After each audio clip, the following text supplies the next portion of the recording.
students, today I'm going to explain you chapter 13 of class 4th. The name of the chapter is Livestock and Agriculture. So students, we have already discussed so many times that agriculture, India is a country who is heavily dependent on agriculture. There are most of the population in our India depend on agriculture. That means they depend on food grains and crops. Okay, so we are going to study about the atmosphere, about it in this chapter. Okay, so about 52% of its population engaged in agriculture. That means in our country more than half population is engaged in this activity. Okay, the land of India is one of the fertile land. Okay, ये हमारी एक one of the fertile land है पूरी दुनिया में, because we have already explained you that India is a country which is full of different kinds of climates, because it is in good location of our world. Okay, sunlight directly, its rays fall on earth. That's why its temperature is hot and cold both as well. Okay, that's why this land is so fertile as compared to other lands. Till a few years back, India has to import food grains. यानी कि अब से कुछ साल पहले India को food grains import करना पड़ता था, दूसरे देशों से लेना पड़ता था. ठीक है, लेकिन अब क्या हो रहा है, नई नई टेक्नोलॉजीज और टेक्निक्स हमने डेवलप कर लिया, जिसके थ्रू हम अपनी नीड्स के लिए एक अच्छी क्वालिटी का जो है क्या कर रहे हैं, अपना फूड ग्रेन्स ग्रो कर रहे हैं और इरिगेशन मेथड्स में इम्प्रूवमेंट ला रहे हैं. ठीक है, okay. The period from 1950 to 1993 is called period of green revolution. यानी कि 1950 से 1993 का पीरियड को ग्रीन रेवोल्यूशन कंसिडर किया गया था. ठीक है, इंडिया बहुत एक ऐसी कंट्री है, ठीक है, जहाँ पर जो मनी है वो एग्रीकल्चर से बनाती है. यानी कि इंडिया में जो ज़्यादातर मनी है वो एग्रीकल्चर के थ्रू प्रोड्यूस हो रही है. ठीक है, यानी कि बहुत ज़्यादा डिपेंडेंट है एग्रीकल्चर पे. ठीक है, let's talk about our life stock. Animals are great wealth of our country. There are two types, domestic and wild animals. Wild animals in their natural habitat like the forest. Okay, this we already know that we have two categories of animals, wild and domestic animals. Okay, so domestic definitely जो हमारे साथ रहते हैं, humans के साथ रहते हैं, as a pet रहते हैं, and wild animals जो कि forest में रहते हैं. ठीक है, उन्हें हम pets consider नहीं कर सकते because they are not good for humans, as we know. ठीक है, बट एनिमल्स बहुत ही ग्रेट वेल्थ है हमारी कंट्री के लिए. ये हमें बहुत सारे रिसोर्सेज प्रोवाइड करते हैं. ठीक है, जैसे कि people domestic some animals like cows, buffalo, cheese, goat, sheeps etcetera for milk. यानी कि ये सारे एनिमल्स हमें मिल्क रिसोर्स प्रोवाइड करते हैं. ठीक है, दे गेट मैन्योर्स, लेदर, वूल. ठीक है, यानी कि ये सब चीज़ें हमें इनसे प्रोवाइड होती हैं एनिमल्स से. ठीक है, इन एनिमल्स को हम डोमेस्टिक एनिमल्स बोलते हैं. ठीक है, जो हमें मिल्क वगैरह प्रोवाइड करते हैं, वूल प्रोवाइड करते हैं. ठीक है, these are the examples of domestic animals. To domesticate some animals like horse, camels, ponies, donkeys, etc. for carrying luggage, for riding, these animals are called beast for burden. ठीक है, यानी कि जो animals burden carry करने के लिए use किए जाते हैं. For example, you can see in these images, they are called as beast of burden. Okay. Our government has taken number of steps to increase the production of milk. It's called White Revolution और Operation Flood Program. ठीक है, यानी कि हमारी government ने बहुत सारे steps लिए ताकि जो मिल्क है वो ज़्यादा से ज़्यादा लोगों तक प्रोवाइड हो सके. इसके लिए हमें उसकी क्वांटिटी बढ़ानी होगी. ठीक है, जिसको क्या बोला गया, वाइट रेवोल्यूशन या फिर operation flood programme.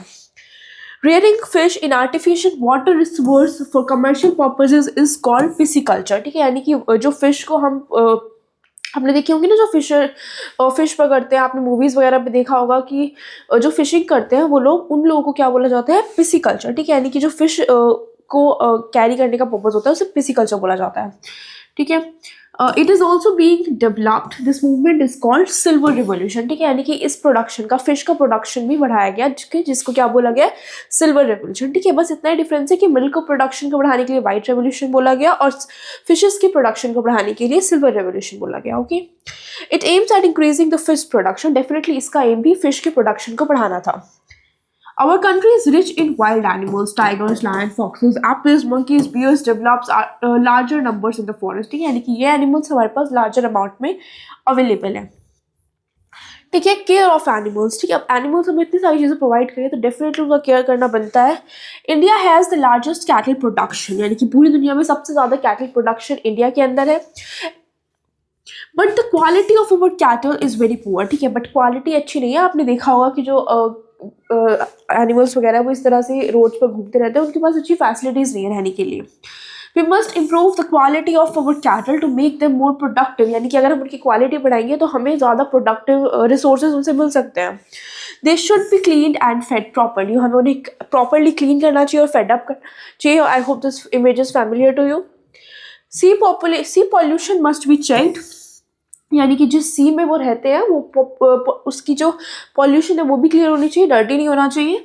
C water gets polluted by dumping waste and oil carried by ships. ठीक है, यानी कि जो सी वाटर है वो किससे पॉल्यूट होता है, वो डंपिंग वेस्ट से और ऑयल कैरिड बाय शिप्स. ठीक है, यानी कि जो शिप्स ऑयल कैरी करते हैं उनकी वजह से भी जो वाटर है वो ज़्यादा पॉल्यूटेड हो जाता है. ठीक है, यानी कि अगर कैटल्स वगैरह इनका पानी पियेंगे तो उन्हें हार्म पहुंचेगा, इसलिए सी का क्लियर होना भी बहुत ज़्यादा इंपॉर्टेंट हो जाता है. It is causing a great damage to sea life. यानी कि यहाँ जो सी के अंदर रहते हैं उनकी लाइफ्स को भी बहुत ज़्यादा डैमेज होता है.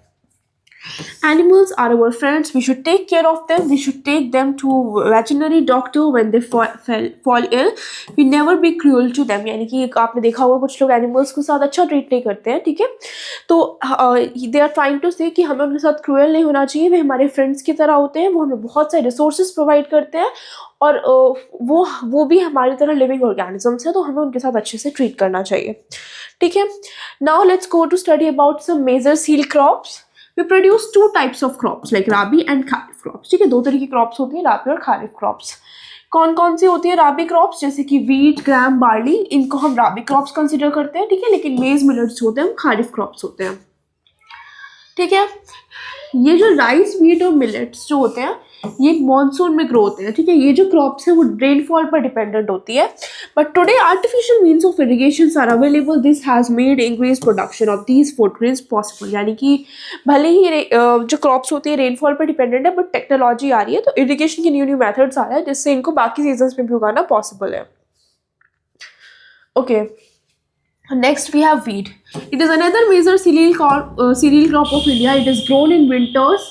Wheat grows well in the states of Punjab, Haryana, Western Uttar Pradesh and Malwa region of Madhya Pradesh. ठीक है, यानी कि ये भी एक इम्पॉर्टेंट सीरियल क्रॉप है इंडिया में. व्हीट को तो आप जानती हैं, चावल आप लगभग रोज़ खाते होंगे अपने घर में. ठीक है, व्हीट बहुत पॉपुलर है इंडिया में और ये कब उगाया जाता है? ये विंटर्स के टाइम पर उगता है. ठीक है, और कौन कौन से स्टेट में सबसे ज़्यादा खाया जाता है? पंजाब, हरियाणा, वेस्टर्न उत्तर प्रदेश और मलवा रीजन्स में. ठीक है, जो कि मध्य प्रदेश में आते हैं. Next we have rice. Wheat अनाज, आई एम सॉरी, वो आप डेली उसमें खाते होंगे. इसी तरह राइस भी बहुत ज़्यादा पॉपुलर है, लगभग रोज़ आपके घर में बनता होगा. ठीक है, ये एक मेजर क्रॉप है इंडिया का. आप डेफिनेटली इससे रिलेट कर पा रहे होंगे. वीट और राइस बहुत ज़्यादा कॉमनली हम लोग अपनी डेली लाइफ में खाते हैं. Rice is grown in the hot और रेनी पार्ट्स ऑफ इंडिया. राइस गर्म और रेनी पार्ट्स में उगाया जाता है क्योंकि राइस को बहुत ज़्यादा वाटर चाहिए होता है. ठीक है, एंड और कहाँ पर उगता है? आंध्र प्रदेश, आसाम, ईस्टर्न मध्य प्रदेश, तमिलनाडु, वेस्ट बंगाल और कोस्टल प्लेस जैसी एरियाज में ये उगता है. ठीक है, today because of modern irrigation of facilities rice is grown in even Punjab and Haryana. ठीक है, यानी कि मॉडर्न फैसिलिटीज आने की वजह से हम पंजाब और हरियाणा में भी इनको उगा सकते हैं. ठीक है, नेक्स्ट वी हैव मिलेट्स. ठीक है, तो मिलेट्स क्या होता है? जैसे कि जवार, बाजरा, रागी, इन्हें मिलेट्स बोला जाता है. ठीक है, ये मॉनसून के टाइम पे उगते हैं और ये पेनिनसुलर इंडिया और राजस्थान में मेनली ग्रो होते हैं. ठीक है, आई होप आप समझ रहे हो. पेनिनसुलर जो कि साउथ इंडिया का ट्राइंगुलर पार्ट होता है उसको बोला जाता है. ठीक है, next we have sugar cane. ठीक है, sugar cane is also one of the most important crop. ये भी बहुत ज़्यादा इंपॉर्टेंट है. शुगर केन से हमें क्या मिलता है? शुगर, चीनी, आप चाय वगैरह जो कि बहुत कॉमनली इंडिया में ली जाती है उसमें डेफिनेटली शुगर हमें चाहिए होती है. ठीक है, यानी कि शुगर केन बहुत ज़्यादा इंपॉर्टेंट है जो कि हम मोस्ट कॉमनली यूज़ करते हैं. ठीक है, इससे हमें क्या मिलता है? इससे हमें शुगर, जैगरी, यानी कि गुड़, उत्तर प्रदेश, बिहार, महाराष्ट्र, तमिलनाडु और इस तरह में इस जो शुगर केन है बहुत ज़्यादा मेजरली प्रोड्यूस किया जाता है. ठीक है, India is leading produce of sugar cane in the world. यानी कि पूरी दुनिया में सबसे ज़्यादा शुगर उगाने वालों में से एक है इंडिया. ठीक है, oil seeds. Oil is extracted from groundnuts and mustards which are known as major oil seed crops of India. They are called oil seed because oil is extracted from them. Oil is used to cook food. They are grown in many parts of our country. ठीक है, यानी कि बाकी जो हमने previously पढ़े हैं उनमें से एक ऑयल सीड भी है जो कि बहुत ज़्यादा कॉमनली यूज़ किया जाता है. ऑयल सीड इसलिए क्योंकि उन सीड से हमें ऑयल मिलता है, इसलिए हमने उनको ऑयल सीड बोल दिया है. ठीक है, और ये भी बहुत ज़्यादा कॉमनली इंडिया में यूज़ किया जाता है. ठीक है, jute and cotton. Jute or cotton, these are fiber crops. Jute is used for making Ghani, bags, linen, carpets, etc. West Bengal is the leading producer of sugar. ठीक है, यानी कि ये लाइन इंपॉर्टेंट हो जाती है कि जो वेस्ट बंगाल है वो उसमें सबसे ज़्यादा जो जूट है वो प्रोड्यूस की जाती है. Cotton is use for making cloth, it is grown mainly इन गुजरात, महाराष्ट्र, राजस्थान, पंजाब, तमिलनाडु और मध्य प्रदेश। ठीक है, यानी कि कॉटन को हम क्लॉथ्स बनाने के लिए यूज़ करते हैं, जो कि इन स्टेट्स में मेजरली पाई जाती है। ठीक है, और ऊपर था जूट, जो कि एक फाइबर क्रॉप है जिससे हम गनी बैग्स, लिनन कार्पेट्स वगैरह बना सकते हैं। ठीक है, नेक्स्ट वी हैव टी। हम सभी जानते होंगे कि टी हम लोग कितना कॉमनली पीते हैं। मेरे हिसाब से इंडिया में रोज़ 1 कप चाय तो सब पी ही लेते होंगे। ठीक है, मोस्टली होम्स में अगर मैं बात करूँ। ठीक है, तो India is a big producer of T. ठीक है, और इंडिया में सबसे ज़्यादा टी प्रोड्यूस की जाती है।